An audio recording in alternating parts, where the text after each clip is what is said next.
And he also had a few things he wanted to do with them.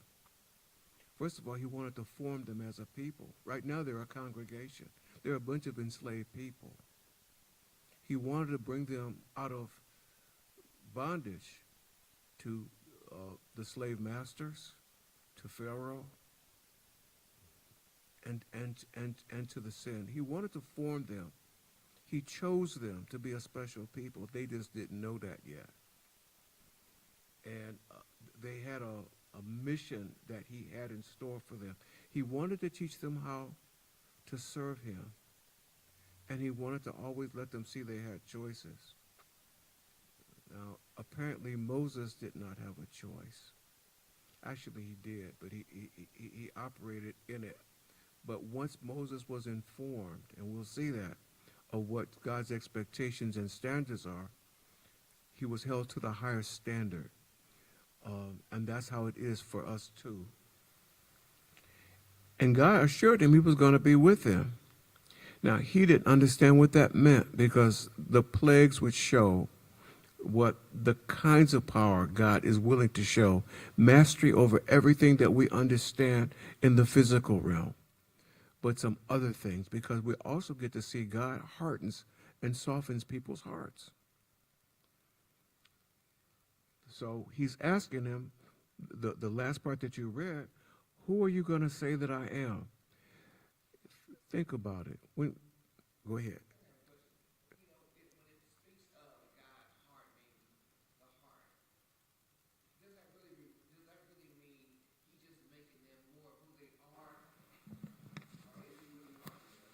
That's a good question.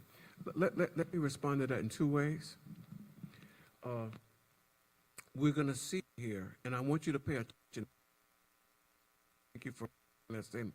There are some occasions where you will see that Pharaoh hardened his own heart, but you'll see other places where God hardened his heart.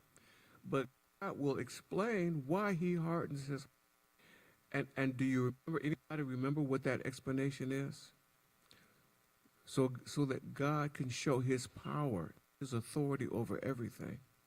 And he needed his heart to be hard, because some of the things that he saw, he might be tempted to say, okay, you all can go. And he started capitulating as he go through the plagues. He started, well, maybe you can go. Maybe the men can go.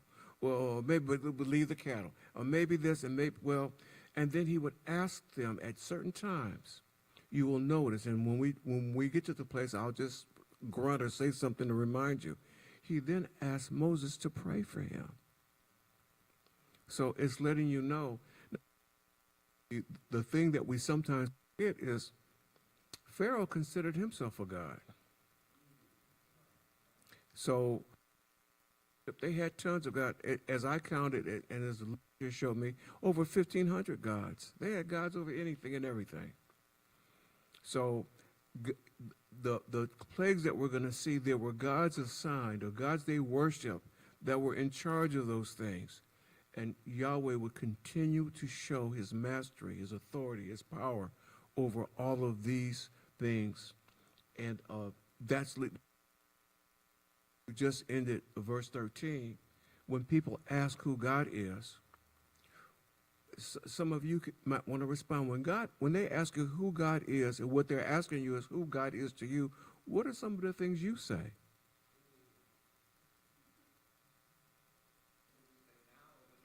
What do you say now?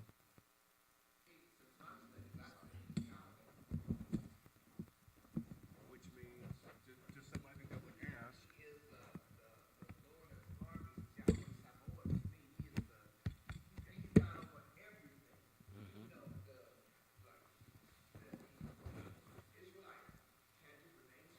Yes.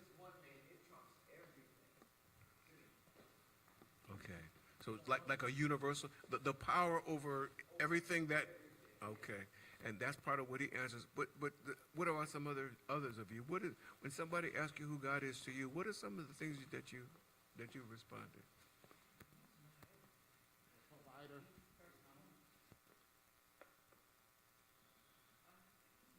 Yes.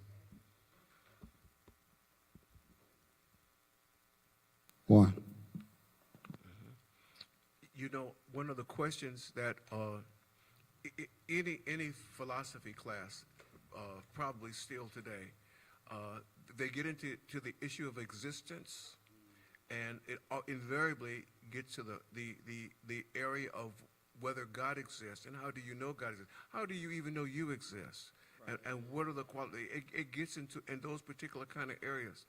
So God had his answer, and if you look at it in our flesh or in our carnal eyes, not our spiritual eyes, it just says, well, I am that I am, blah, blah, blah, blah. It will, big deal. If you look at it in your spiritual eyes, God told Moses to say, I am that I am, which is part of what you said. And there is an alarm on my phone that I wake up to every morning, and the song is I Am, and the word says that I am whoever you need me to be. That's who I am. I am. Okay. Yeah. Okay. Let me read to you what the Amplified says. I am who I am, and I am what I am, and I will be what I will be. Right. Which is a very compelling response. He's a solution to whatever it is you thought your question was. Right. Anything that exists is something he's in charge of, right? Right. So when we approach him that way, it's an opportunity for us to exercise our faith. When we don't approach him that way, we give other things Right. the power and authority. Exactly. So for him to tell them that I am, that I am that I am that I am, was sufficient, and God was aware that by saying that, everybody would have an appreciation for who he is, the essence of who he is. In other words, it's a defiance of what we normally think of as physical characteristics, but the spiritual characteristics trump what it is that we know. The natural, we just kind of intuitively understand there's something much bigger than us, much bigger than our finite, limited minds can conceive of. But when you say that to somebody, when you say it with that authority, and then say that as my messenger, I have something to say to you. It gives you a power that you otherwise wouldn't have, because it's coming from something bigger than yourself and bigger than you understand. Okay. Is this all right? My question is, when I go back, Abraham, Isaac, and Jacob, then Joseph that went into Egypt. Now, they didn't have the 10 Commandments or the laws. They knew about God from some of the, did they have the prophets then at that particular time? No. So now we got over 3 million Jews that are slaves. And he said, I am that I am. How did people... Let's go backwards, because you jumped way ahead. First of all, they're not even a nation yet. Right, in the nation. They started off, the very first book, very first chapter told there were 70 people, and they named them by tribe. Right. And that's all they are. They're a conglomeration. They're a group of people that multiply greatly. Right. Those people would be the leaders of what we might want to call their ancestral tribes, but not unified anything other than people. They're not formed as a nation. They do not have a national leader. So when they say, tell them I am that I am, they knew Yahshua Elohim was God. They didn't know. They had no idea. They knew who Abraham was. They knew who Isaac was. And they knew who Jacob. And they're all Jacob's children. Right. Okay. Children of Jacob, or children of Israel. Is that why it specifically always says, like, the God of Abraham, the God That's their that's the lineage they're aware That's how of. they knew. So they didn't know God then. Well, they did know God. They knew because Abraham Yeah, was faithful, yeah, and yeah. Isaac was faithful, and Jacob was faithful, and Joseph was faithful. But they didn't know him as I am. That's it. They did not know, and so for him to identify, I'm that connective tissue Okay. through your lineage. Because it's, I am. so that's when the tribes, from generation to generation, they passed down about I am from Abraham, Isaac, and Jacob. I mean, we're talking about a lot of, that's ahead, yeah. But while the Pharaoh's here, so we're talking about a lot of people. And so I'm asking this, Abraham, Isaac, Jacob, Joseph. So this was passed down to them from generation to generation, because of the 400 years, to their children and their children's children, Yeah, who God was. but that didn't really happen until like Joshua, right? When he started. Because they didn't even have the Leviticus. But this is why they chose the lineage for them Right. to come through, right? Because these are the people that serve this God specifically, because the lineage still goes all the way down to Mary and Joseph. Right, but it begins with you're ahead of me, but that's where this goes. See? Yeah. Okay, but I want you to remember something. They were slaves. Right. They had become enslaved, so they had a history through their tribes of who they were and who this God was. They did know him. But they did not have any sort of organized religious system, because it's coming. It's about to start. The what? It's about to start. Okay, yeah. this is God, that's the purpose. Okay. That's the purpose. That's one of the things that he was going to. They were being delivered from their condition into something that was going to form, and they're not formed into a nation until God tells them they're a nation. But God As still they're heard their leaving, prayers. as they're leaving Egypt. Right. But he also heard their prayers in their bondage. We don't know that. I mean, we don't know anything about them as you know. If you're assuming some sort of organized No, family I'm structure. I'm not assuming that. It's just, But how are you imagining them as people? That's what I'm asking you. I was imagining them as with Abraham, Isaac, and Jacob. I know there was 12 tribes, and while they was in Egypt, they multiplied. I mean, we going back. Pharaoh, they slaves. All of a sudden now you got all of these people, and here Moses is on the scene. And he said, I am.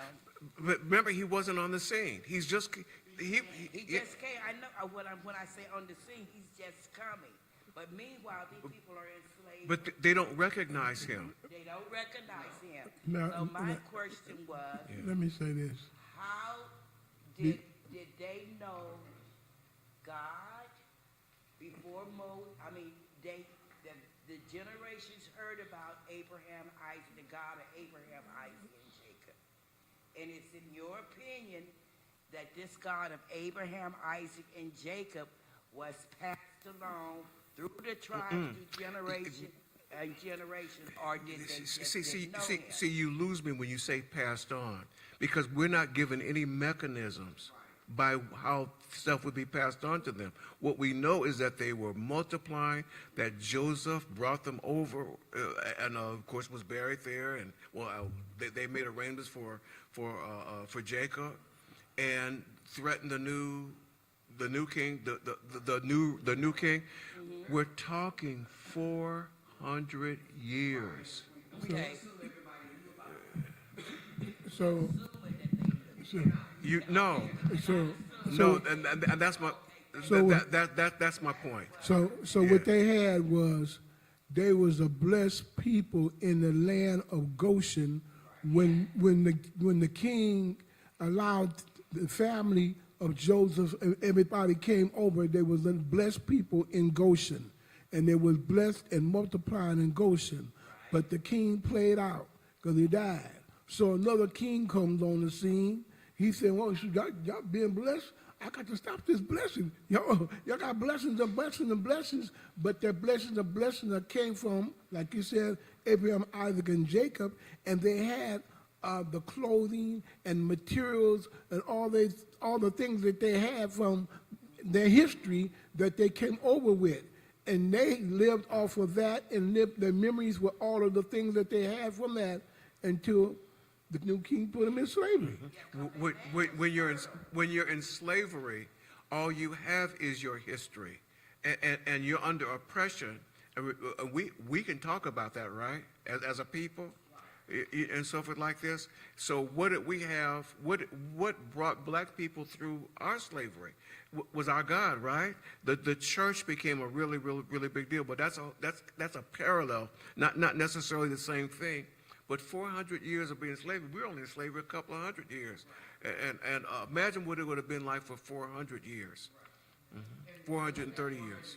People lived, people died, and we don't know what was passed on about that God.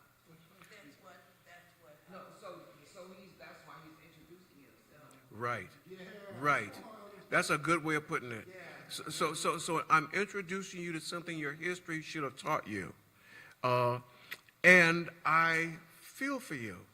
Now, also, what they have been exposed to in Egypt were tons and tons and tons of gods and shrines, and they're building the shrines and so forth like this. So there's now a God that actually cares about them.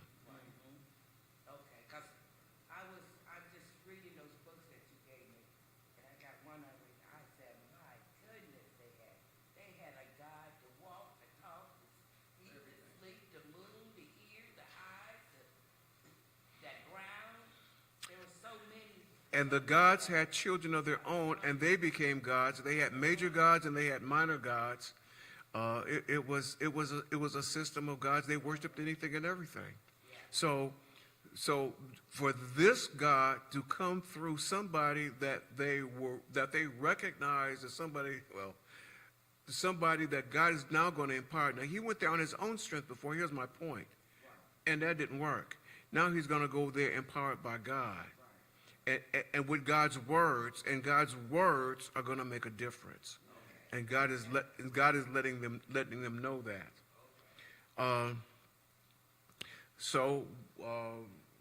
That was 13.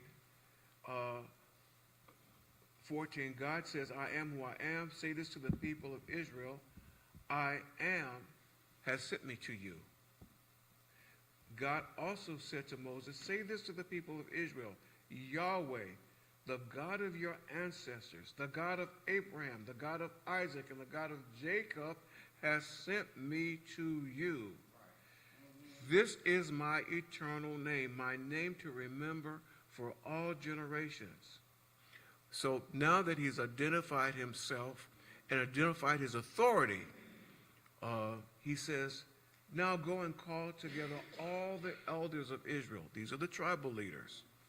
Tell them, Yahweh, the God of your ancestors, the God of Abraham, Isaac, you see, we're going to continue to see the people that you learned through your history of Isaac and Jacob, has appeared to me. He told me, I have been watching closely. I see how the Egyptians are treating you.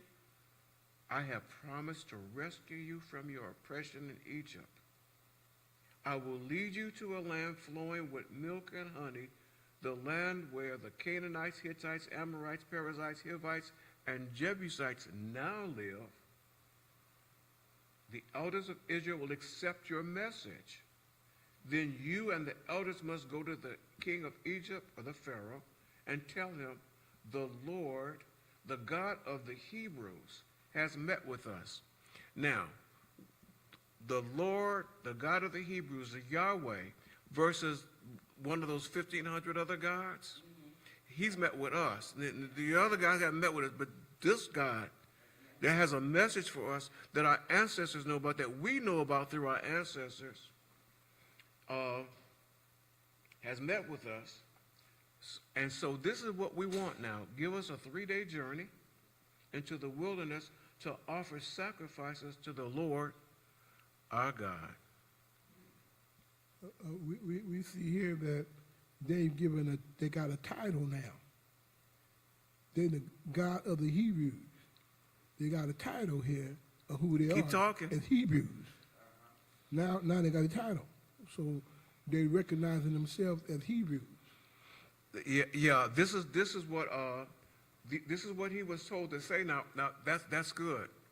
So now you have all these gods, plural, small g, of Egypt, and we have the God of the Hebrews. Now, some of the translations say Hebrews, some say Israelites, some say children of Israel, of Israel, because they still, Israel being Jacob still, okay? Because again, they're still not a people, okay? But this is where we start, and the translations start going a little nuts here. I'm going to be calling them Israelites, Hebrews, and children of Israel. They're kind of interchangeable. But when you look at some of the commentaries, they say they're not Hebrews yet. They're not Jews yet. They won't be Jews until they get into the New Testament. When Moses was found in the basket, the blanket or whatever he had on him was from the particular style of people.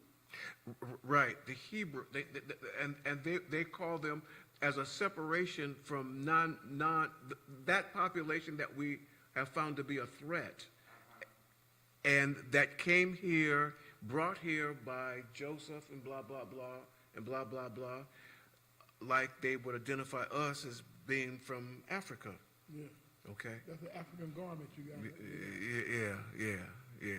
Yeah. Okay. So,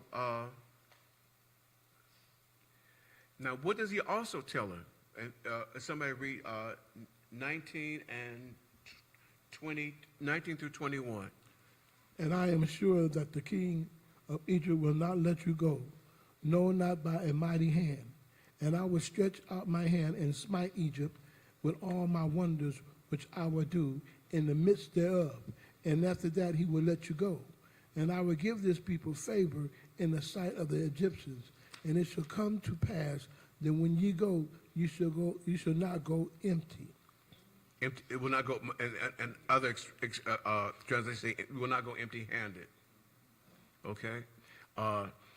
We're going to see that mentioned a couple of more times in here, especially after the 10th plague. In fact, I'll be happy to give them what they needed. That's also what God told Abraham, that after they're enslaved for 400 years, actually it'll be 430, they'll be leaving with the wealth of Egypt.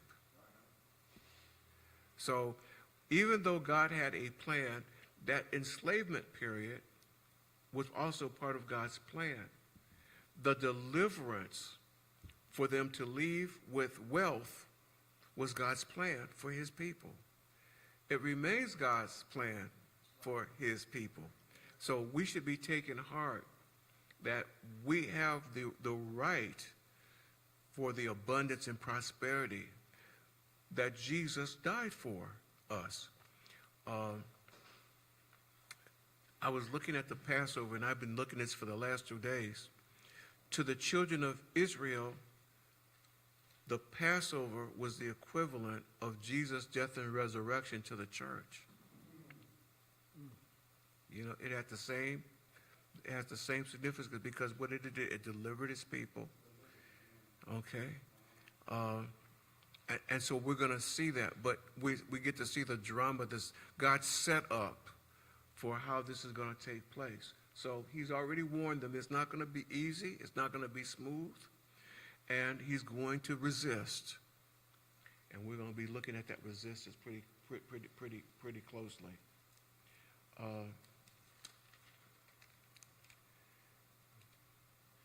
So that they will give you gifts when you go, so you will not leave empty-handed. And then to conclude the chapter, every Israelite woman will ask for articles of silver and gold and fine clothing from her Egyptian neighbors and from the foreign women in their houses. You will dress your sons and daughters with these, stripping the Egyptians of their wealth. Now that's how chapter 3 ends. But I also want you to take a look at the silver and the gold. Can you imagine some other uses they're going to find for that? Yeah, we know. We already know. Well, you know what, huh? That's one, but how about now that's on the negative side. What about the positive side? The furnishings for the tabernacle. Okay. Where did that come from? It's going to come from what they're released with. It was a million. It was how many million was it? Yeah, it was over 600 men with their women and children. Well, when we get to that, you'll get to see it. Huh? Why? Oh, when we get there, well, go ahead and read. When you get to 7-11, that see the intensity of the plagues, as we saw, would increase, and that's why the hardened heart was so important, because well, yeah, and he kept changing his mind, right? But the idea is it had to become so bad it became a political decision too, mind you, because the people. But they basically kicked him out. Please leave and take whatever you want, right? Yeah. You here are my car keys, okay? You know. Yeah. But go ahead. That should give us a revelation of when God says He's laid up the wealth of the wicked. Thank you for that. See, that's you saved me my little spiel with that. We all can see how God has used opposition and oppositional people, where we've been I'll say forced or to stay in bad situations, and God wanted us to stay there and been obedient to Him and so forth, and then we come out with something far greater than what we thought we were supposed to have. And then so He's done that to all of us. And that's part of our growing process. I'm just going to say a lot of times we don't want the opposition, but the opposition is going to work for our good. So that's why we need to stop complaining, let God do whatever that He's going to do for you, and keep it stepping and keep it going. And that's what I have learned when stuff start coming. And usually I would get upset. I say, you know what? You're going to work this out for my good. That means you get ready to do something for me in my life. So. Yeah. Like today, my spiritual sister came to church. She said she's coming back to me. She said she got better. She needs to be in control. Excuse me, man, can you use that Sunday voice?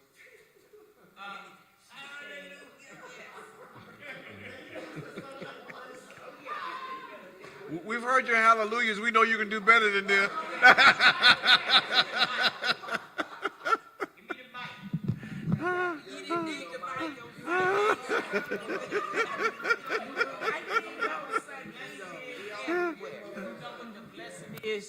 They told me, she said, Kelly, you're going to feel so tired. And I'm telling you, but I'm in the mic. The mic on? Oh, yeah. Okay. She told me, she said, Kelly, you're going to feel real tired, and sit down somewhere. I told her, I'm going to keep pushing on. And so this is one of the moments I'm putting sugar in me and it still ain't working, but God is waking me up. But I was telling my friend, she has like a really, really good business. She has a lot of degrees and things. She's very, very, very multi-task. Make it brief now. A very multitask woman. But Come on. today I had to tell her, I said, let me say this. Because I'm at the spiritual part in my life that I'm not complaining. I'm so grateful. And today I don't allow people in my space that's going to be whining and complaining. And you say that you serving God. Then you better believe what He promised us. See, I expect for God to do what He's going to do for me. I expect for Him to see to my body and line it up. I expect expect for him to line them children up. I expect for them to leave me be and go to God and believe what God going to do for you, because I can only say it once, and that's all I've been saying it once to them. And so because I'm tired, I get a little tired. All right. But God gives me the strength, and I just keep persevering forward. But I Okay. keep telling them, you got to believe, because we're in our last days, and Lucifer's legions is real busy. Okay, you testifying now. Okay. They real busy. Somebody get the phone.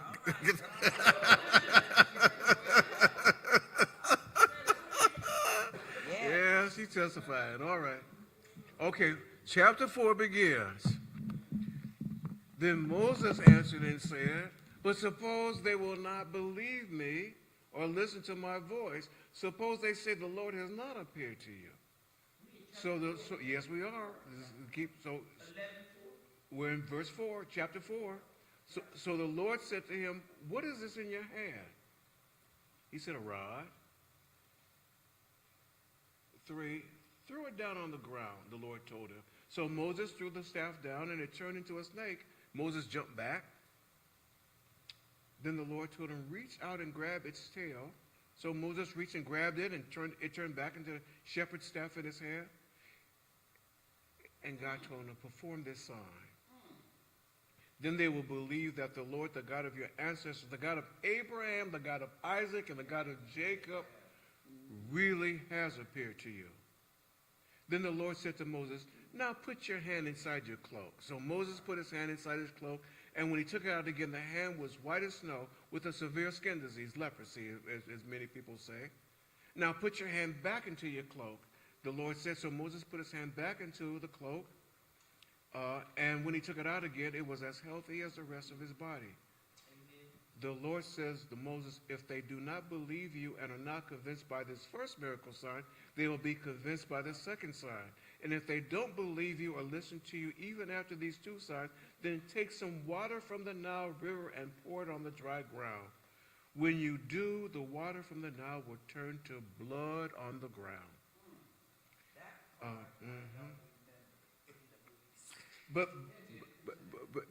So there's now 3 things that he's told him. But again, this is where we started or finished last time. Moses was determined, I don't want to do it. So, but Moses pleaded with the Lord, oh Lord, I'm not very, wait a minute, no, I think I just read it. So somebody read on for where I was.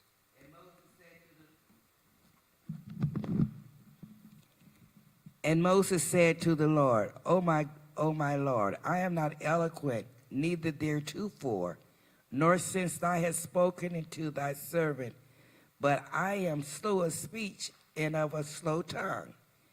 And the Lord said to him, who has made man's mouth? Okay. All Or right. who make the dumb or dead mouth? Dumb or deaf, or the seeing or the blind? Have not I the Lord? Now therefore go, and I will be thy mouth, and teach thee what thou shalt say.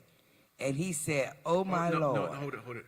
I want to read it out of Message before you go there. He made the Lord mad. So he says, Master, I don't talk well. I've never been good with words, neither before nor after you spoke to me. I stutter and I stammer. And God said, well, who do you think made the human mouth?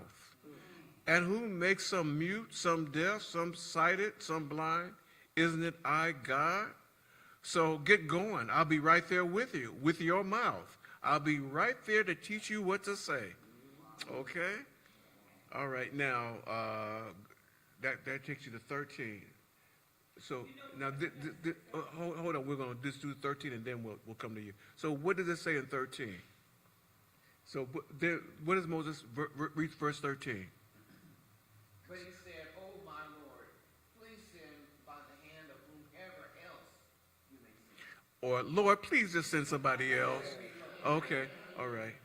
You know, that in 12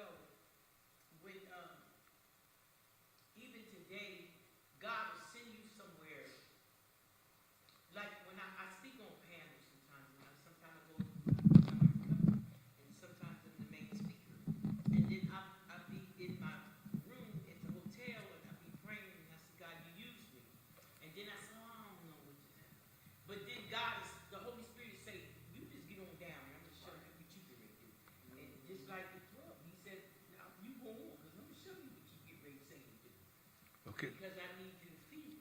Yeah, but God has his way of saying it, and he's about to do that now. That's why I wanted you to hear. Because now you talk about, see, when God has a purpose and a plan for you, sometimes it's for you, but it's because he knows why he knows your purpose.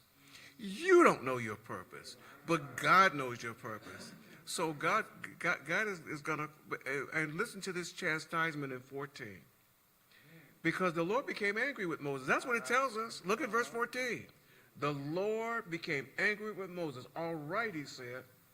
And rather than say, you're going to do what I tell you to do, no, that's not how he did it. He says, well, what about your brother Aaron, the Levite? I know he speaks well. And look, he's on the way to meet you right now. Ooh, wait a minute. Now, Aaron was just minding his business, minding something like that. Now he's caught up in the mix, okay? But guess what? God had a plan for him, because what was he to be? He was going to be a chief priest. He's going to start off being the mouthpiece, but he's going to be the priest for the. And what is he? Levite. All right. So, but he just said, Aaron, I was on my way out to the field. All of a sudden, I just have to go out. I want to see my brother Moses. You know. So it kind of gives you a sense that maybe they hadn't been around each other for a while, or they hadn't seen each other and so forth. And look, he's on the way to meet you now. He will be delighted to see you. Talk to him and put the words in his mouth. I will be with both of you as you speak, and I will instruct you both in what to do.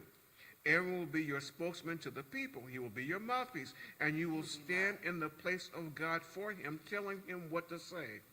And take your shepherd's staff with you and use it to perform the miraculous signs I have shown you. Okay? So, with that said, what does Moses now do? Let's look at verse 15. Somebody can read that. And thou shalt speak unto him and put words in his mouth. I'm sorry, 18. It was 18. And Moses went and returned to Jethro, his father-in-law, and said unto him, Let me go, I pray thee, and return to my brother, which are in Egypt, and see whether they be yet alive. And Jethro said to Moses, Go in peace. Okay, now that's what you call acceptance.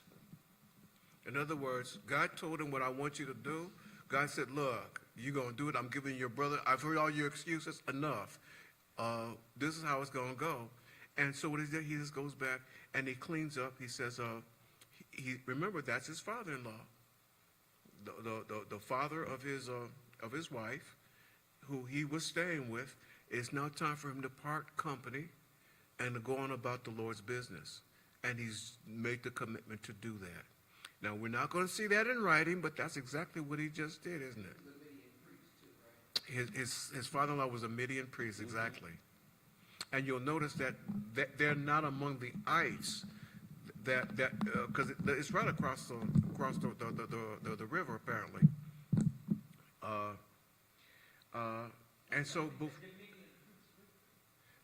his father-in-law, Jethro, or Ruel. Yeah. And so he's now going to leave and return to Egypt.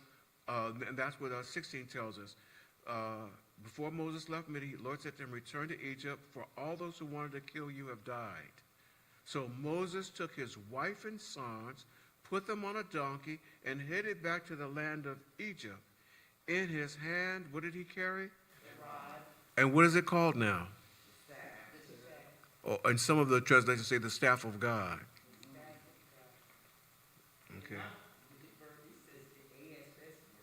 Okay. And so he's to go to work right away.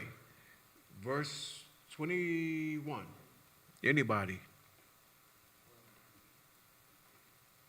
And the Lord said unto Moses, When thou art to return into Egypt, see that thus do all those wonders before Pharaoh, which I have put in thy hand, but I will harden his heart, that he shall not let the people go. Okay, stop.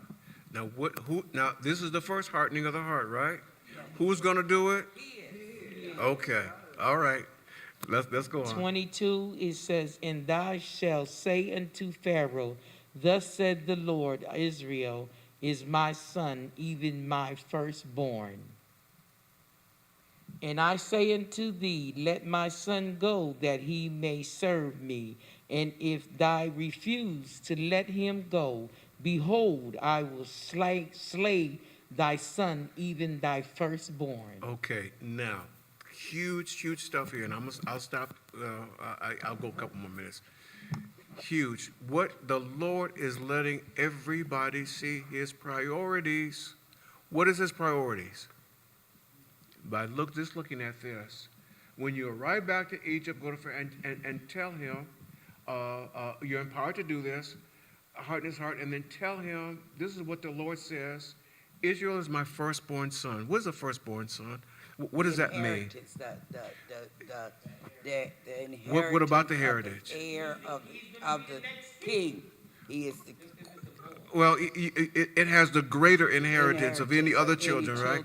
It has Yes, firstborn. right, and we will be reading about all that in the New Testament. That firstborn son would do Jacob and Esau. Yeah. Remember all that in terms of the privileges and the rights of the firstborn. What did they call it? There was another name for it. And but he's calling Israel. He's now calling the children of Israel. his Israel, firstborn. calling them his firstborn son.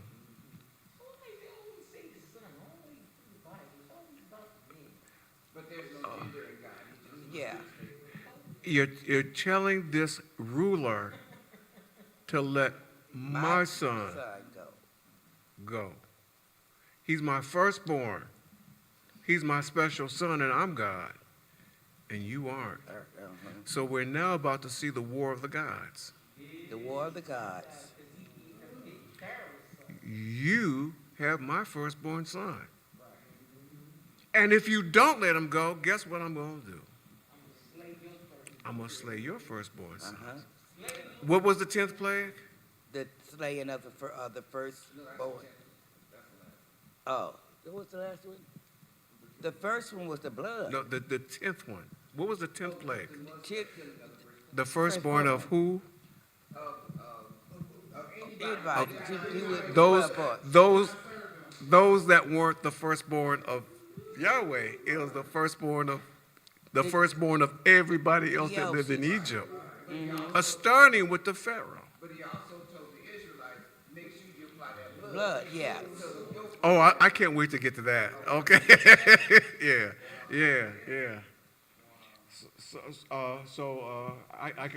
We can go ahead and finish these last verses. On the way to Egypt, at a place where Moses and his family had stopped for the night, the Lord confronted him and was about to kill him. 24. On the way to Egypt, at a place where Moses and his family had stopped for the night, the Lord confronted him and was about to kill him. But Moses' wife Zipporah took a flint knife and circumcised her son. She touched his feet with the foreskin and said, "Now you are a bridegroom of blood to me." When he said a bridegroom of blood, she was referring to the circumcision. After that, the Lord left him alone. What was that about? This is important. He had to be circumcised.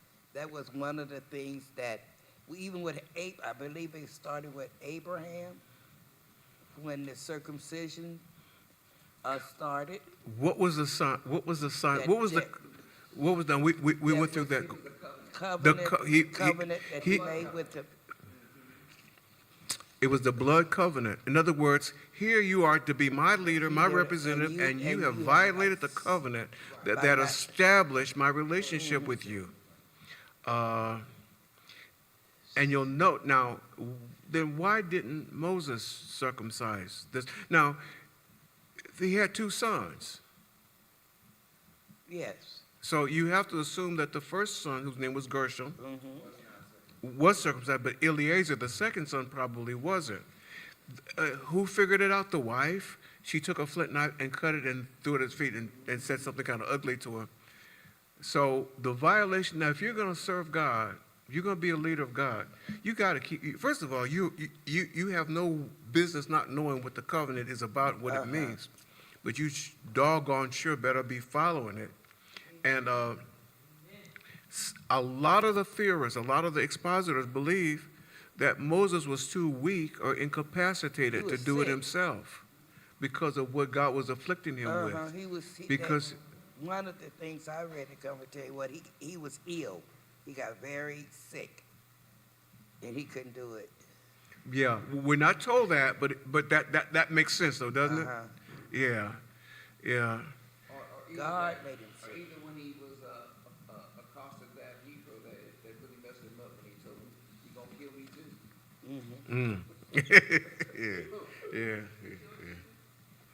Yeah. Okay, so then Moses returned to Egypt and called all the elders of Israel together. Aaron told them everything the Lord had told Moses, and Moses performed the miraculous signs as they watched.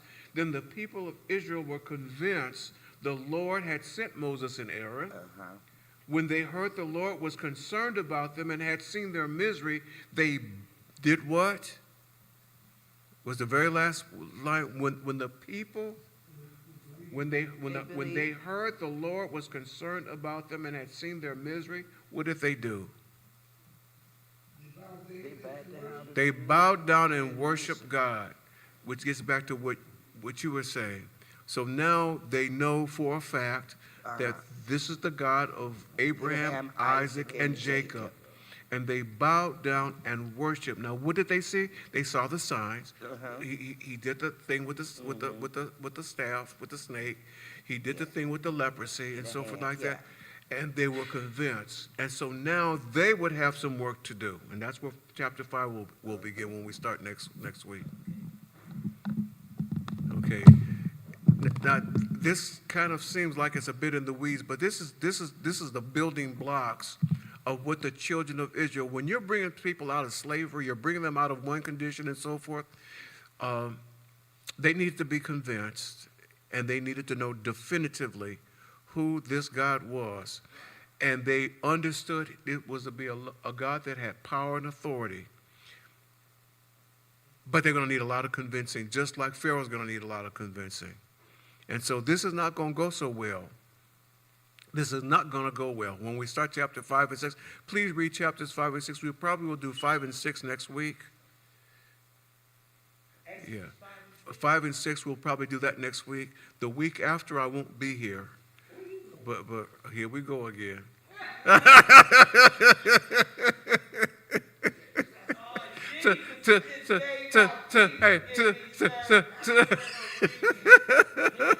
To the same place I went the last time you asked. Okay. Oh, that's exactly right. Okay. All right. Any other any other thoughts? For this read 5 and 6, because they're going to go to Pharaoh, and it's not like they thought would happen. Okay. Okay, but we can, if somebody would get our offering basket going, and I'll ask somebody to give us a closing prayer. I took you over a few minutes. I'm sorry. I said I'll always try to keep it within an hour. I'll do better next week. Yes, sir. Yes, ma'am.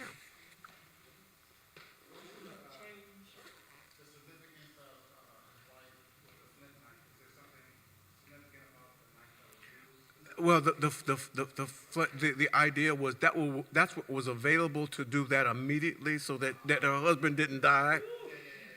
Yeah. So God, just like God put a ram in the bush, that flint knife was available, and she threw in disgust, and she called herself a name for having to deal with that. I mean.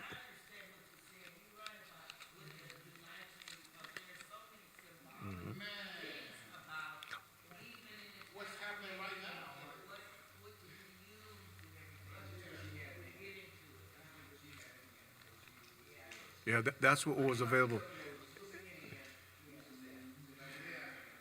All of these miracles are because it's like he already knew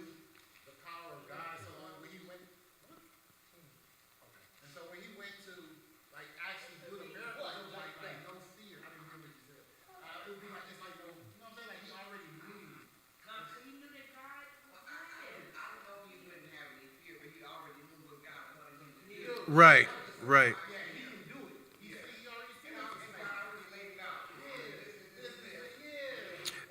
But I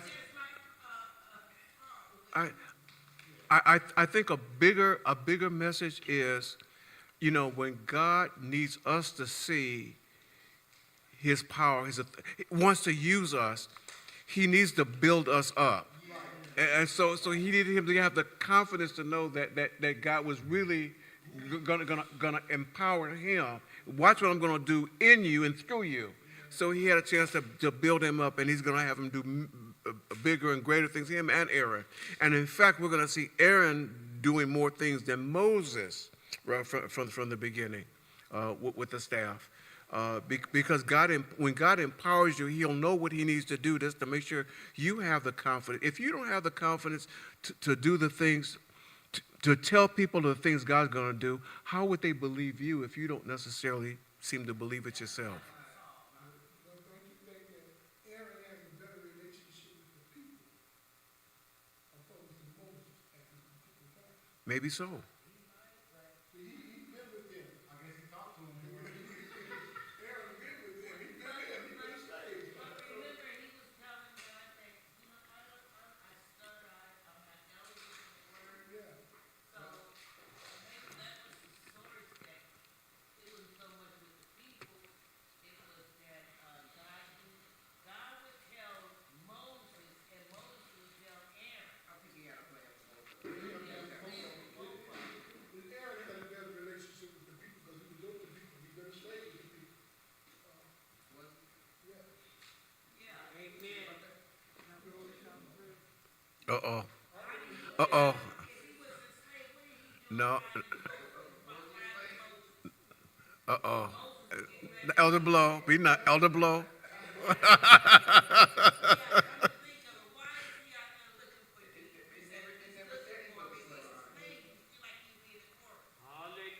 Thank you, Father God, Lord, for traveling grace, Lord, as we go from this house. Thank you. Jesus, put your angels around the vehicle. Let Thank you.